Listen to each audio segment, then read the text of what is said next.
Welcome back to my channel. My name is Ray, and if you don't know, I post book content and I absolutely love to read.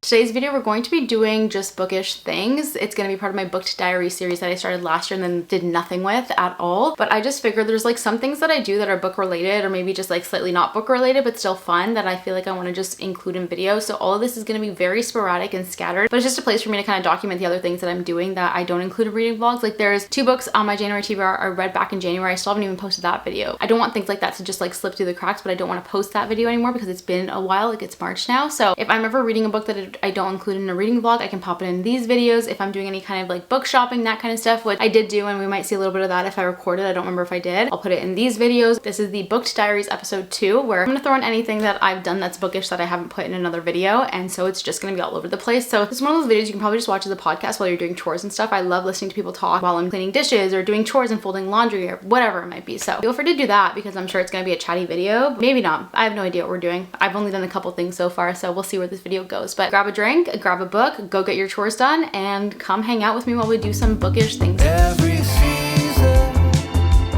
a reminder that you're I just got back from the bookstore, so I thought we could do a little bit of a book haul before I go and pick up the kiddos. I was going there primarily to get First Time Caller by BK Borson and Now Back to You, the newest release in that series. And they had tons and tons of copies of Now Back to You, which totally makes sense because it just came out. They didn't have First Time Caller, and I didn't want to get Now Back to You if they didn't have First Time Caller. Like I wanted to get them both in the same run and read them both right when I got them. And so because they didn't have First Time Caller, I didn't end up getting Now Back to You. I do want to hopefully get it soon because when books are typically released, they tend to be on sale like $6-7 cheaper than what they are after their first week or 2 of being out. So Now Back to You is on sale right now for $20, and so I did want to pick it up, but I am gonna wait for First Time Caller. But if I go back, like I might check again on Sunday. If I go back and it's not there, I'm just probably gonna get Now Back to You and just wait till they restock First Time Caller. But yeah, I went into my bookstore and I don't think I've been back to this bookstore like, since December. I think like I was thinking back on it because I went in and it was completely different. The entire store got renovated and I was just like in shock, and so like everything was in different places. Like I'm so used to knowing where to go for what book that I need. I usually never ask for help at the store because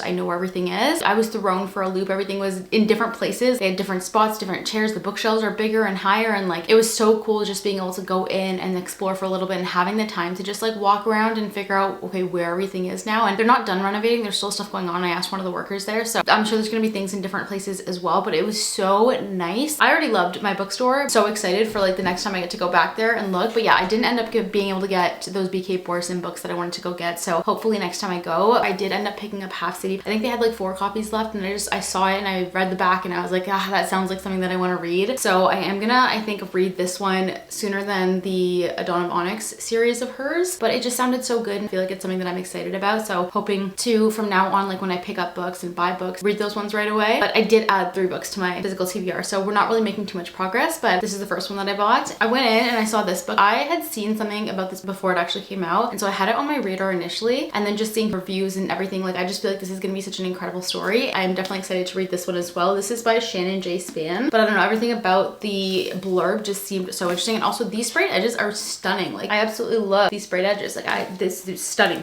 Yeah, I'm really excited about it. So I want to read books when I'm excited about them so that I don't end up like putting them off for a while and then forgetting about them and then forgetting why I'm excited about them. So hopefully I read all these books fairly soon. And the last book that I picked up, this is one where I had been following the author for a little while on her socials before it came out, and the entire premise of it was very intriguing, something different in the fantasy world, but it is another fantasy book, and it is The Trident and the Pearl by Sarah K.L. Wilson. I'd been following her a while before she released this book. I think there's like sirens and stuff, and it's just something I haven't really read about in a while, but it says, forced by the gods to be wed, forced by their secrets to be enemies, Queen Corlys, ruler of the Crocus Islands, I could be saying this wrong, kneels to no one, but when her kingdom is besieged by a terrible hurricane killing her husband and destroying half her nation, she is forced to make a deal with the gods for salvation, but the gods have a wicked sense of justice and they demand payment for their help. Corlys must give up her titles and marry the first man to set foot on her pier, a poor wounded fisherman with broad shoulders and a dark power in his eyes. Corlys keeps her promise and sets out with him in his dinghy with only the hope of revenge against the gods to keep her from despair. But her new husband hides his own secrets, a link to the gods that may make him her enemy enemy or her ally, and a mysterious list of impossible feats waiting to be crossed off. However, learning to trust each other will be their greatest challenge because only together they can stop the enemies gathering at her kingdom's shores. The Trident and the Pearl is the first book in this spellbinding new romantic fantasy series from Sarah K.L. Wilson. I feel like she said, yeah, I think there's like sirens and stuff involved, but there is like a blurb from Danielle L. Jensen on here. It says breathtaking prose in a world that feels both timeless and new. The Trident and the Pearl is perfect for readers who love slow burn romance steeped in lush fantasy. Yeah, I don't know, the way she was talking about it. Also, can we just take a moment for the cover? Like, this is stunning. I am like very excited for this book from when she was talking about it. I haven't gone to the bookstore in a while, and so just getting out and being able to go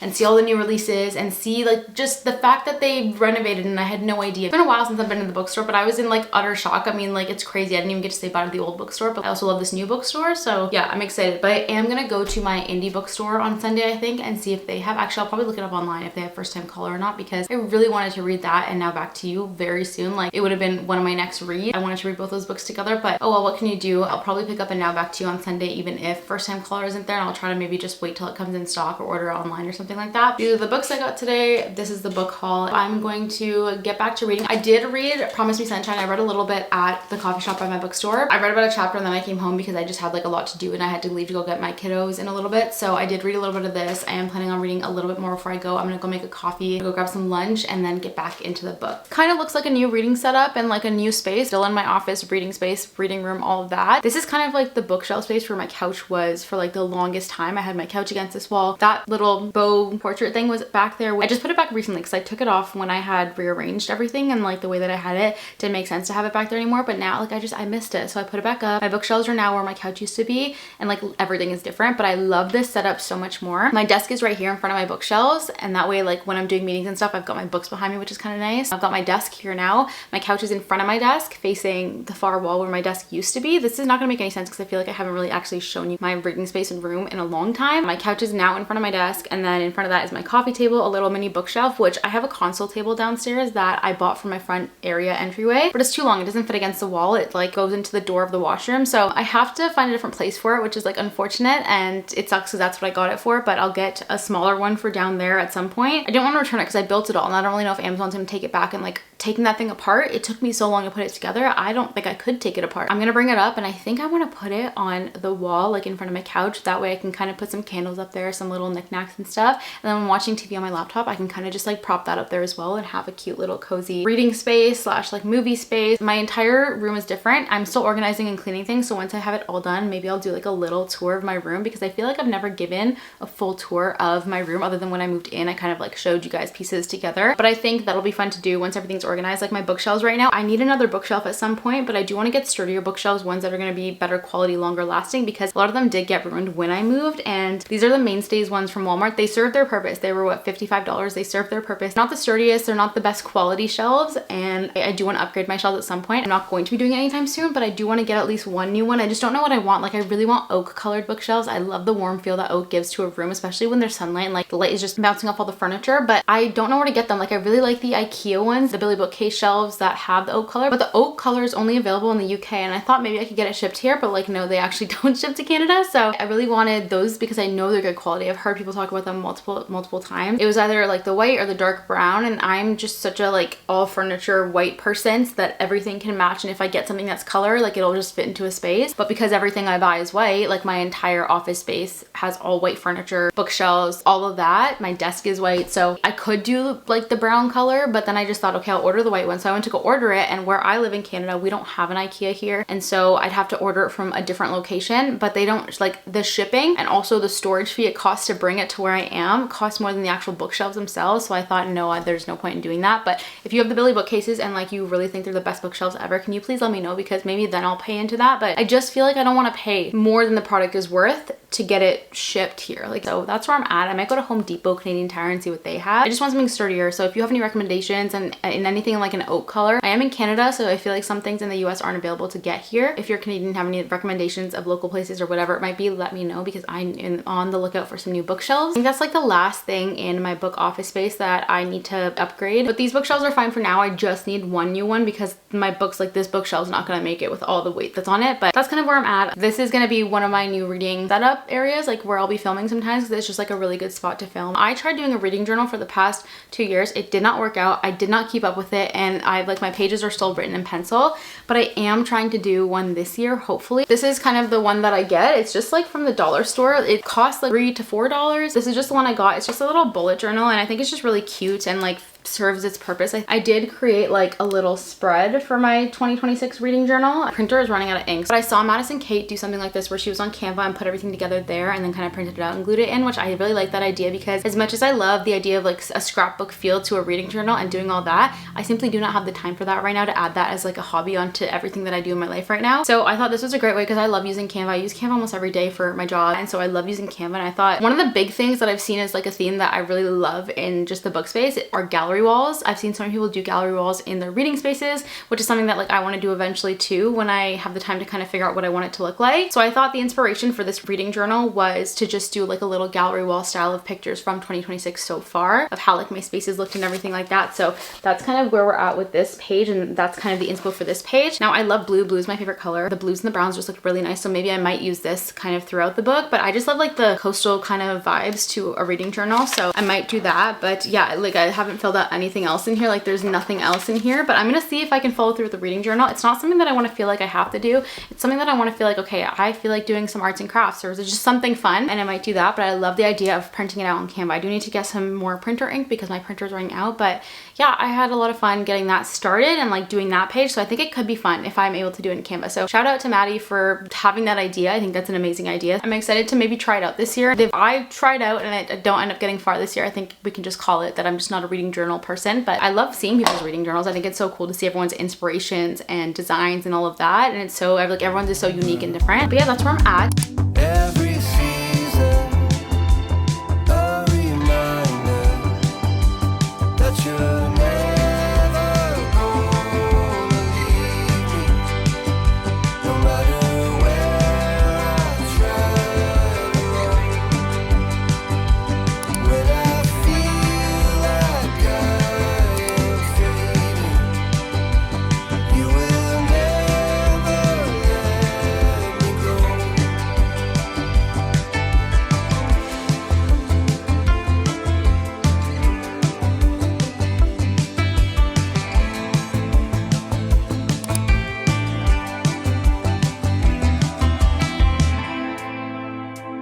Past every storm cloud, raise the sunlight, raise the sunlight. I just finished Yesteryear by Carol Claire Burke, and I really want to talk about it because I'm so excited about this book, and I'm so excited for everyone who's going to be able to read this for the first time, because I just finished it a couple days ago and I want to reread it again already. I was pleasantly surprised by the entire book. It was just such a good book, such a mind-bending twist of a story, and just there was so much to it. I've also got my phone here with all my notes on it because I didn't want to forget anything, because it was just such an incredible story, and I'm going to say this right now and I'm going to call it. This is going to be one of the top books of 2026. It's going to be nominated for awards. It was just such an incredible story, and I was lucky enough to be able to read the arc of it. So I don't have the physical book. It feels weird not holding up a book while I'm talking about it, but I will pop a picture up of both covers because I think both covers of this book are stunning. I've never wanted both covers more in my entire life. We are following a traditional wife influencer. She is somebody who has a family, she's married. She's trying to kind of reinstate the values of a traditional wife and a traditional family within our modern day society. So that's kind of what she's built her influencing brand on, is being a traditional wife who bakes and takes care of the kids while the husband's out doing work. She's putting on that kind of persona online. And one day she kind of wakes up and she's taken back into the 1800s to live this life that she's actually been romanticizing on her platform. So she's grown into kind of this traditional wife role in the 1800s, and so she wakes up and everything kind of feels off and it feels weird, and she sees her husband and it looks like her husband, but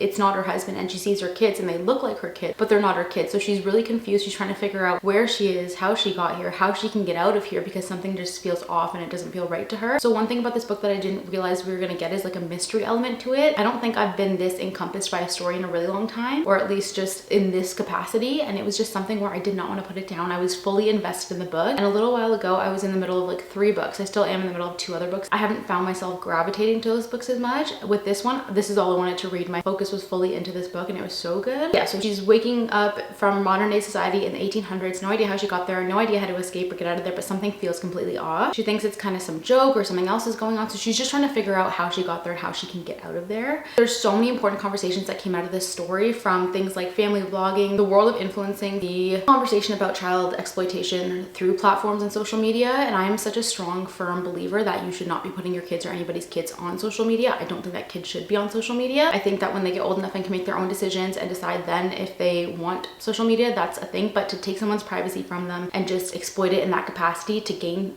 a following is just, I will never be able to wrap my head around something like that. And I am such a strong believer and advocate for not posting your kids online. I will never post my kids online. Like I will not take that privacy away from them. But this book is a whole conversation about things like that, like the family influencing, vlogging, lifestyle, as well as just really tackles the whole conversation about what's real and what's not, and how social media really is just a highlight reel, and what's going on behind the scenes is so different from what you see and what people are portraying online to you. And it's so interesting because Natalie, who's our female main character, she is someone who on socials you would think this was like the perfect woman living the perfect life, having the perfect family, being able to do things like bake bread and garden and all that kind of stuff. Like it seems so perfect, it seems so unattainable. But then behind the scenes you'll see that the kids aren't really into it, the kids don't really like it. Like she's really just using her kids to exploit her family in this capacity, and we're seeing it from of not being an influencer to her gaining that following, and then what comes after that and the consequences of doing such a thing. Truly the character of Natalie and the way that we're following, we're seeing this entire descent into madness. She's got millions and millions of followers at this point, and we're seeing the effects of how that changes a person and how it kind of warps your reality, and how sometimes the lines between reality and social media and influencing can be blurred. It just shows how much of your life and other people's lives around you get sacrificed for the whole idea of vlogging and posting and all of that. And it's just such an important conversation to come out of this book. I could probably write 10 essays on this book entirely because it was just so good. Like the themes, there's just so many good themes, and it's such a relevant conversation to things that are going on today. There's so many family vloggers out there. There's so many kids that are being put on social platforms that